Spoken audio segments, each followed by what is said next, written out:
McDonald का burger आप किसी भी सिटी या कंट्री में जाके खाए, उसका टेस्ट आपको सेम मिलेगा। रीजन है उनके बर्गर बनाने के सिस्टम का। उनके बर्गर बनाने के पूरे प्रोसेस को छोटे छोटे स्टेप्स में डिवाइड किया गया है। उनके एम्प्लॉय भी वो स्टेप्स प्रॉपरली फॉलो करते हैं, जिससे बर्गर का टेस्ट हर जगह सेम मिलता है। इजी टू फॉलो प्रोसेस होने के कारण अलग अलग जगह उनके अलग अलग एम्प्लॉय से बर्गर बनने के बाद भी उनकी क्वालिटी में जरा भी फर्क नहीं होता।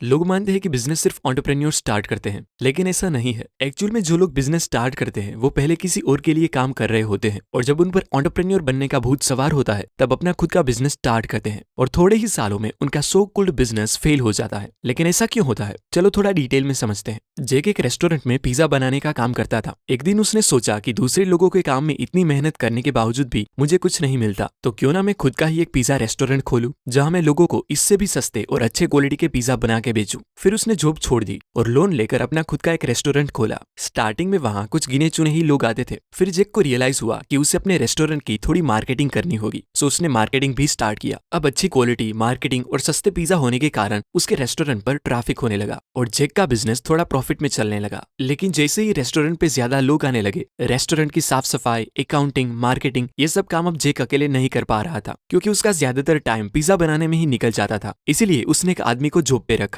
लेकिन चीजें इजी होने की बजाय कॉम्प्लिकेटेड हो गई, क्योंकि उसने जिस आदमी को हायर किया था वो काफी लेजी था और ढंग से काम भी नहीं करता था, जिससे लोगों की कंप्लेंट्स बढ़ने लगी। जेक को लगा कि ये काम मुझसे अच्छा कोई नहीं कर सकता, और जेक ने उस काम वाले को निकाल दिया और वापस सारे काम खुद हैंडल करने लगा। लेकिन थोड़ी ही टाइम में उन्हें समझ आया कि उसे कोई महंगे और एक्सपर्ट इंसान को काम पे रखना चाहिए। सो अगेन उसने थोड़े महंगे आदमी को जॉब पे रखा, जो फाइनली एक अच्छा वर्कर निकला। लेकिन फिर कुछ ही महीनों में उसने एक और आदमी को हायर किया, पर क्योंकि उसका बिजनेस पहले से थोड़ा बड़ा हो गया था, इसलिए एम्प्लॉय की सैलरी, दुकान का रेंट, लोन का ईएमआई, फर्नीचर और डेकोरेशंस जैसे अलग अलग खर्चों से वो प्रॉफिट की बजाय लॉस में जाने लगा था, और आखिर में उनको रेस्टोरेंट का बिजनेस बंद ही करना पड़ा। ये फेलियर हुआ क्योंकि जेक ने सिर्फ अपनी टेक्निकल स्किल के बारे में ही सोचा कि वो टेस्टी पिज्जा बना सकता है तो वो उसका बिजनेस भी अच्छे से चला लेगा। लेकिन ऐसा हुआ नहीं। इसीलिए माइकल गर्बर कहते हैं कि एक अच्छा बिजनेस चलाना और एक टेक्नीशियन होना, इन दोनों में जमीन आसमान का फर्क होता है। जब आईबीएम के फाउंडर थॉमस जे वॉटसन को इंटरव्यू में एक बार पूछा गया कि उनका बिजनेस इतना सक्सेसफुल क्यों है, तब थॉमस वॉटसन ने भी कहा कि किसी भी काम के टेक्निकल पार्ट को जानना और उसका बिजनेस रन करना काफी अलग है। ज्यादातर लोग अपना बिजनेस सिर्फ इसीलिए स्टार्ट करते हैं क्योंकि उसे उस बिजनेस की टेक्निकल चीजों का नॉलेज होता है। लोग मानते हैं कि अगर उन्हें कोई टेक्निकल काम आता है तो उस काम से रिलेटेड बिजनेस भी वो आसानी से कर लेंगे, जो सच नहीं होता। माइकल गर्बर इसे a technician suffering from an entrepreneur seizure कहते हैं। माइकल गर्बर कहते हैं कि किसी भी बिजनेस को सक्सेसफुल बनाने के लिए उसमें 3 लोगों का होना बहुत जरूरी है, एक एंटरप्रेन्योर, मैनेजर और एक टेक्नीशियन। एंटरप्रेन्योर वो होता है जो फ्यूचर में जीता है, जो नए नए आइडियाज लाके कंपनी को विजन देता है। मैनेजर एक प्रैक्टिकल पर्सन होता है जो पास्ट के एक्सपीरियंस से बिजनेस को ऑर्गेनाइज रखता है। वो एम्प्लॉय से लेकर कस्टमर्स और प्रोडक्ट मैन्युफैक्चरिंग से लेकर प्रोडक्ट डिस्ट्रीब्यूशन तक सब चीजों को हैंडल करता है। और एक टेक्नीशियन वो होता है जो प्रेजेंट में रहकर बिजनेस का टेक्निकल काम करता है, यानी वो आइडियाज को प्रैक्टिकल शेप देता है। एक सक्सेसफुल बिजनेस चलाने के लिए ये 3 लोगों की जरूरत होती है। यह एक ऐसा पर्सन चाहिए जिसमें ये तीनों क्वालिटीज हो। लेकिन जेक की तरह कई लोग फेल होते हैं क्योंकि वो 70% टेक्नीशियन, 20% मैनेजर और सिर्फ 10% ही एंटरप्रेन्योर होते हैं। जबकि स्ट्रॉन्ग ब्रांड इमेज क्रिएट करने के लिए आप में तीनों क्वालिटी बैलेंस्ड होनी चाहिए। इसीलिए अगर आपको कोई टेक्निकल काम करना अच्छे से आता है तो इसका मतलब ये हरगिज नहीं कि आप उसका बिजनेस भी अच्छे से कर सकते हो। ऑथर के मुताबिक कोई भी बड़े बिजनेस की लाइफ साइकिल 3 हिस्सों में डिवाइड की जा सकती है। नंबर 1, इन्फेंसी स्टेज, मतलब बिजनेस का बचपन। इस स्टेज में चपरासी से लेकर मालिक तक के सारे काम बिजनेस ऑनर खुद करता है। जब बिजनेस एक्सपांड होता है, ज्यादा कस्टमर्स आने लगते हैं, तो वो सब काम को उतना इंपॉर्टेंस नहीं दे पाता जितना वो पहले देता था। अगर वो एक काम पर ज्यादा वक्त लगाता तो दूसरे काम अधूरे रह जाते, जिससे कस्टमर सेटिस्फेक्शन कम होने लगता। फॉर एग्जाम्पल, आप हेयर स्टाइलिस्ट हो तो स्टार्टिंग में जब कस्टमर्स कम थे तब आप सब मैनेज कर लेते थे, लेकिन जब कस्टमर्स बढ़ने लगे तब आप एक कस्टमर की हेयर स्टाइल बनाते हैं तो दूसरे कस्टमर्स को अच्छे से मैनेज नहीं कर पाते, या शॉप की साफ सफाई का ख्याल नहीं रख पाते। अगर इन कामों को आप ज्यादा इंपॉर्टेंस देते हैं तो क्वालिटी ऑफ वर्क में फर्क पड़ने लगता है और कस्टमर्स शिकायत करने लगते हैं। अब अगर यहाँ पर बिजनेस ऑनर को समझ में आ जाए कि मैं ये सब काम अकेले नहीं कर सकता, मुझे और लोगों की हेल्प लेनी चाहिए, तब उनका बिजनेस दूसरे स्टेज यानी कि एडोलेसेंस स्टेज पे आता है, जिसमें बिजनेस ग्रो होने लगता है और मालिक सारे काम खुद नहीं कर पाता। तब वो दूसरे लोगों को जॉब पे रखना स्टार्ट करता है। एडोलेसेंस स्टेज में बिजनेस ओनर अपने बहुत सारे काम आउटसोर्स कर देता है, जो हमेशा सही डिसीजन नहीं होता, क्योंकि कुछ कस्टमर्स की तरफ से शिकायत भी आती है कि अब उनको उस स्टैंडर्ड का प्रोडक्ट नहीं मिलता जैसा उन्हें पहले मिलता था। ऐसे में अगर वो बिजनेस ओनर सोचे कि मेरे अलावा ये काम कोई नहीं कर पाएगा और वो अपने एम्प्लॉय को हटा के खुद काम करने लगे तो उनका बिजनेस वापस पहले स्टेज में चला जाता है। लेकिन जो बिजनेसमैन अच्छी मैनेजमेंट के जरिए एडोलेसेंस स्टेज को पार कर लेता है वो आता है मैच्योरिटी स्टेज पर, जो किसी भी बिजनेस का हाईएस्ट लेवल होता है, जिसमें ऑनर के बिना भी बिजनेस चलता है। इस लेवल पर अब बिजनेस को ग्रो करने के लिए ऑनर के कंटिन्यूस एफर्ट की जरूरत नहीं रहती, जिससे वो बिजनेस ऑनर चाहे उतने लंबे वेकेशन पे जाके अपनी लाइफ एंजॉय कर सकता है। लेकिन अपने बिजनेस को इस लेवल पर लाने के लिए आपको 2 रूल्स फॉलो करना बहुत जरूरी है। Number 1, create a system dependent business, not a people dependent.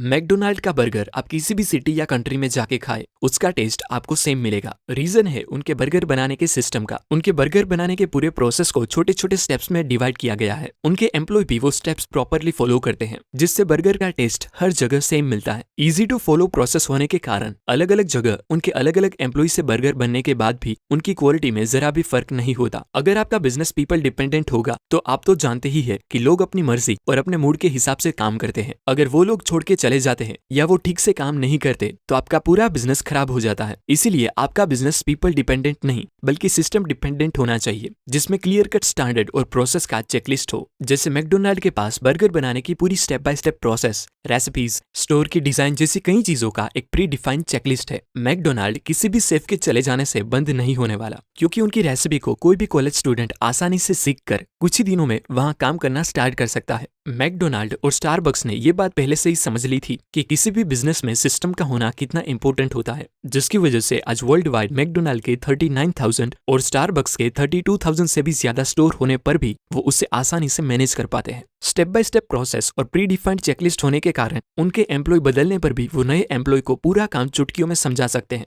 जिससे उनकी क्वालिटी और स्टैंडर्ड कभी नहीं गिरता। इसीलिए स्टार्ट से ही अपने बिजनेस को फ्रेंचाइजी मॉडल की तरह सिस्टम डिपेंडेंट बनाने का सोचो, ना कि पीपल डिपेंडेंट बनाने का, क्योंकि लोगों का कुछ कहा नहीं जा सकता। Number 2, work on your business, not in your business. लोगों का बिजनेस स्टार्ट करने का रीजन होता है अपने लिए एक अच्छी लाइफस्टाइल क्रिएट करना, लेकिन वो बिजनेस को कुछ इस तरह से बिल्ड करते हैं कि उनका बिजनेस पूरी तरह उन पर ही डिपेंड हो जाता है। इस बुक का सबसे बड़ा कोर प्रिंसिपल यही है कि you should work on your business, not in your business. जैसे मार्क जुकरबर्ग ने बचपन से ही कोडिंग स्टार्ट कर दी थी, बट अगर वो फेसबुक बनाने के बाद भी कोडिंग ही करते रहते तो फेसबुक इतना इन्फ्लुएंशियल कभी नहीं होता। इसलिए उन्होंने टेक्निकल वर्क के लिए दूसरों को हायर करा और खुद फेसबुक में काम करने की जगह फेसबुक पर काम करने लगे। बिजनेस से फाइनेंशियल फ्रीडम पाने का एक ही तरीका है कि आप अपने आप को बिजनेस से बाहर रखें, यानी काम का पूरा बर्डन आप पर ना हो, बल्कि वो एक बने बनाए सिस्टम के मुताबिक चल रहा हो। सिंपल लैंग्वेज में कहे तो बिजनेस ऐसा खड़ा करो जिसमें डिसीजन और ऑपरेशन आपके बिना भी पूरे हो सके और आपको हर चीज मॉनिटर करने की जरूरत ना पड़े।